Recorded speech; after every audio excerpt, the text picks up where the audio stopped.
আইপিএলের আগে হঠাৎ কলকাতা দলে বদল, নতুন উইকেটরক্ষক পেল কেকেআর। ইংল্যান্ডের উইকেট কিপারকে নেওয়া হলো ইংল্যান্ডেরই ওপেনার ব্যাটসম্যান জেসন রয়ের জায়গায়।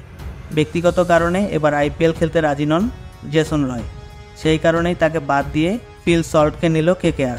আইপিএলের বাকি নেই 2 সপ্তাহ, তার আগে কলকাতা নাইট রাইডার্সে যোগ দিলেন ফিল সল্ট।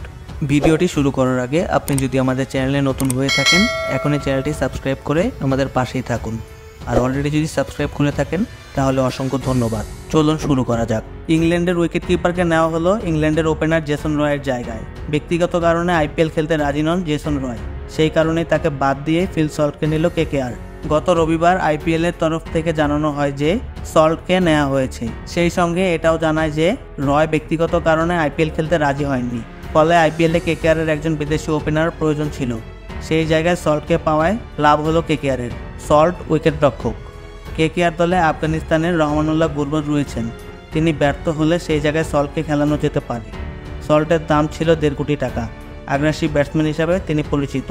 গত ডিসেম্বরে ওয়েস্ট ইন্ডিজের বিরুদ্ধে পরপর 17 রান করেছিলেন টি-20-তে। মাত্র 45 বলে 17 রান করেছিলেন তিনি। ইংল্যান্ডের হয়ে দ্রুততম 17 রান ছিল এটাই। গত বছর রয় কেকেআরের হয়ে আইপিএলের 8টি ম্যাচ খেলেন, তিনি 285 রান করেছিলেন। গড় ছিল 35.63। তার স্ট্রাইক রেট ছিল 151.60। 2টি অর্ধশতক রান ছিল।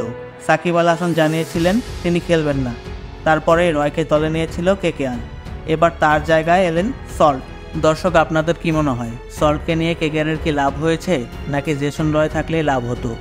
এখনই কমেন্ট করে জানান।